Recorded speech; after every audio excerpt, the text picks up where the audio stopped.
sua coragem. Obrigado, senhor deputado. Passo agora a palavra de comunicações parlamentares do deputado Otônio de Paula. Senhor presidente, peço que o senhor agregue também ao tempo de liderança do partido e as breves comunicações. Pedido deferido. Senhor presidente, somos todos general Heleno. Todos. E por quê? Porque general Heleno expressa o que está no âmago do povo brasileiro em relação às práticas que muitas vezes ocupam esta casa, as práticas que não celebram a vida do país e nem o novo Brasil, mas que celebram a antiga e velha prática que levou o Brasil a bancarrotas. Quando o presidente da casa, Rodrigo Maia, diz que é preocupante ver tantos generais no poder, eu fico pensando o que o presidente quis dizer com isso. Será que o presidente desta casa pensa que os generais que estão ajudando o presidente Bolsonaro estão ali para quê? Estão ali para fazer um golpe militar nesta nação? Não precisa. Um militar já foi eleito democraticamente. Na verdade, quando o general Heleno reclama de pressões que o governo sofre apenas por querer consertar o Brasil, ou nós vamos aqui nos enganar ou tentar enganar o povo brasileiro de que boa parte dos deputados e senadores desse Congresso, para que votem algo pelo Brasil, esperam receber algum tipo de benesse, porque se não der, também não vota. É isso que o general Heleno estava reclamando. É este parlamentarismo branco que nós temos no país, aonde o presidente da República fica de mãos atadas, porque se torna refém do pragmatismo de alguns deputados, de alguns blocos partidários que estão aqui nesta casa. General Heleno tem todo o nosso apoio. O Brasil apoia o general Heleno e a sua fala por um simples fato: ele expressa o que está no âmago do povo brasileiro. E se nós não tomarmos cuidado, a última palavra do general Heleno, que ele não disse numa entrevista, ele disse em uma conversa particular, mas vazamento pela imprensa hoje se tornou comum. A última palavra dele, que eu não posso falar aqui para não quebrar o decoro, cuidado, gente, deputados, cuidado, para que não seja esta a palavra que o povo diga aos senhores daqui a 2 anos e alguns meses, quando tentarem voltar para esta casa. Senhor presidente, o segundo assunto que me traz a essa tribuna é para falar sobre a situação que a cidade do Rio de Janeiro está vivendo calamitosa na área da saúde. Há muitos que pensam que as críticas que eu possa fazer à gestão do prefeito Marcelo Crivella são críticas pessoais. Não, longe de mim fazer algum tipo de crítica pessoal à pessoa do prefeito, a quem eu respeito. As minhas críticas, senhor presidente, são críticas realistas, críticas que podem ser comprovadas nas ruas do Rio de Janeiro.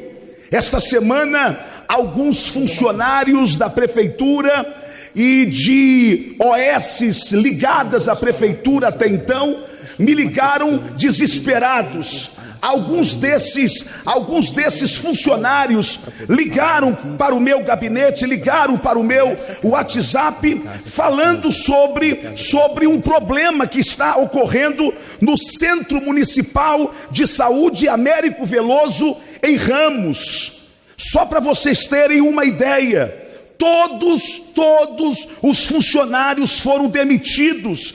Alguns estão em processo de readmissão, mas se forem readmitidos, sabe o que a prefeitura disse a esses funcionários, a esses chefes de família?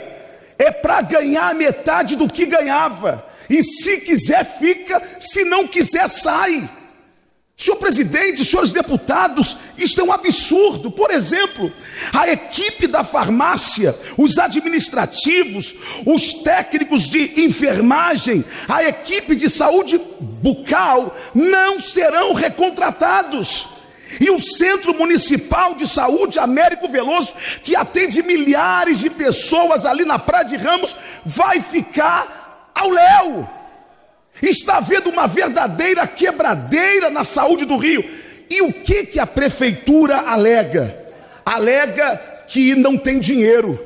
Mas, senhores, a prefeitura alega que não tem dinheiro, e isto é mentira. A prefeitura alega que não tem dinheiro e que a arrecadação está caindo, mas isto é mentira. E por quê? Porque os demonstrativos da receita corrente líquida, ou seja, do total arrecadado pelo município do Rio de Janeiro, em 2017, foi na ordem de 19 bilhões de reais. Em 2018, houve um aumento da arrecadação, até porque o prefeito aumentou o IPTU, aumentou a taxa de iluminação pública, que quando eu era vereador votei contrário. Sabe quanto foi o aumento? 21,2 bilhões de reais. Em 2019, mais um aumento de arrecadação, 22,6 bilhões de reais. Ora, então o que aconteceu com a prefeitura? Mas foi a dívida que o ex-prefeito Eduardo Paes deixou. Realmente deixou, mas uma dívida que era para ter sido administrada ao longo desses 3, quase 4 anos. Ora, se ele deixa uma dívida de 3 bilhões, ok, o primeiro ano você tem um aperto, mas logo depois, não, você já consegue, com uma boa gestão, equilibrar as contas públicas. Só para vocês terem uma ideia, olha o que disse o ministro da Saúde, Luiz Henrique Mandetta. As autoridades do Rio de Janeiro relaxaram no combate ao sarampo. E ele disse ainda mais: diziam que seria impossível controlar em São Paulo. Eu, diz Mandetta, alertei o Rio de Janeiro. Olha os seus números de vacinação, vacine, mas o Rio está desorganizado na saúde pública. Quem disse isto é o ministro Mandetta. E o povo carioca está sofrendo isso na pele. E qual é a desculpa? Foi o outro governo. Qual é a desculpa? É a dívida do outro governo. Qual é a desculpa? É a Globo que está perseguindo. Qual é a desculpa? É que caiu a receita corrente líquida. Mentira! Falem a verdade para o povo carioca. O que faltou foi gestão. Então, o que nós estamos lutando, o que os funcionários lá do Américo Veloso estão querendo, é que não haja o sucateamento da saúde, para que esses funcionários não sejam demitidos.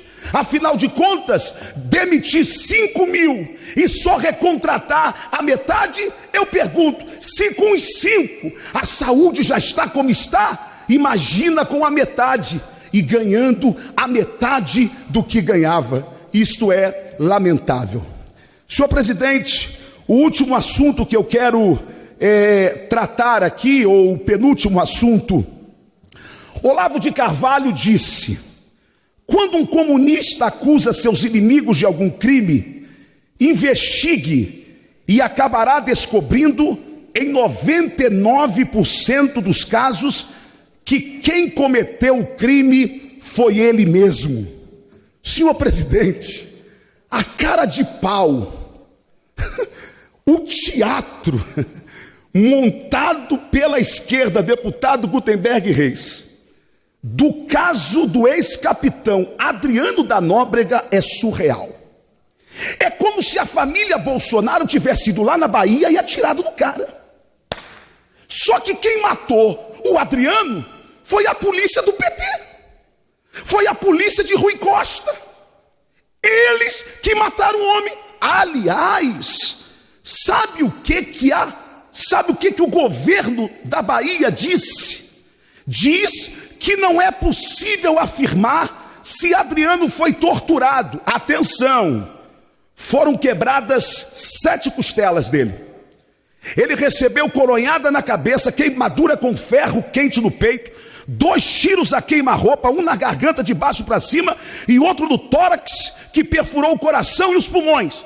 E as costas dele ficou em carne viva. E o governo da Bahia diz que não tem como afirmar se ele foi torturado. Isso é brincadeira.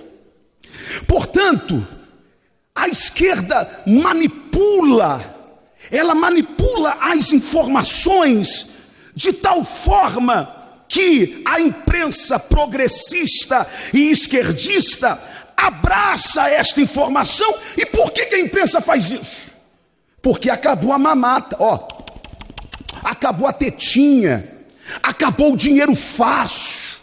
Então eles sabem que ou eles derrubam o governo Bolsonaro, ou o governo Bolsonaro vai acabar com eles. É esse o jogo. É esse o jogo. Portanto, é vergonhosa esta postura da esquerda de tentar atrelar a família Bolsonaro nesse caso de Adriano da Nóbrega. Repito o que disse Olavo de Carvalho: quando um comunista acusa seus inimigos de algum crime, investigue e acabarás descobrindo que em 99% dos casos ele mesmo é o autor desse crime. Senhor presidente, mais um assunto dentro do meu tempo, e este assunto é um assunto que a imprensa não está falando nada sobre ele. Olha, todo mundo quietinho. Tá dando para ouvir o som do grilo. O som do grilo. Eis o que disse o presidente do PSOL.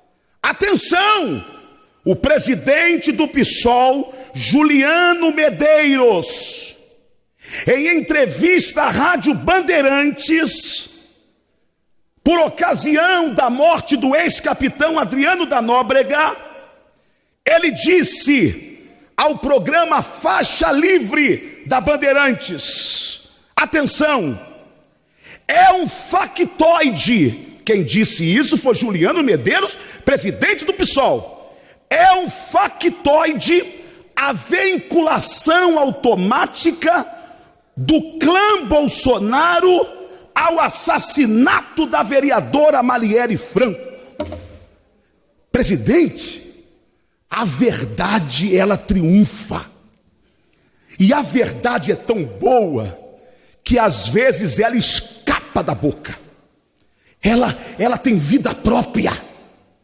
E mesmo na boca de mentirosos, eles podem não controlar a verdade e falar.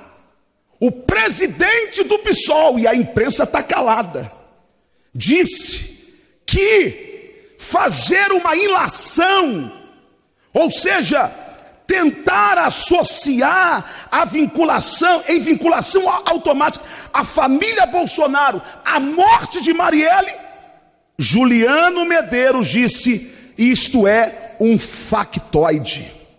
Senhor presidente, senhores deputados e povo brasileiro, a cada dia a esquerda se desmoraliza, porque eles nos acusam daquilo que são, mentem com cara lavada. Parece que não ficaram 16 anos governando esse país. Falam que Bolsonaro está dando dinheiro para banqueiros, quando foi no tempo deles que os banqueiros mais ganharam dinheiro nesse país.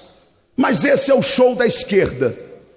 Ainda bem, senhor presidente, que a verdade é mais poderosa. Ainda bem, senhor presidente, que verdade você não pode esconder por muito tempo. Ela aparece agora na boca do presidente do PSOL, dizendo: é factoide, é ilação, é mentira envolver a família Bolsonaro com a morte de Marielle. Obrigado, deputado.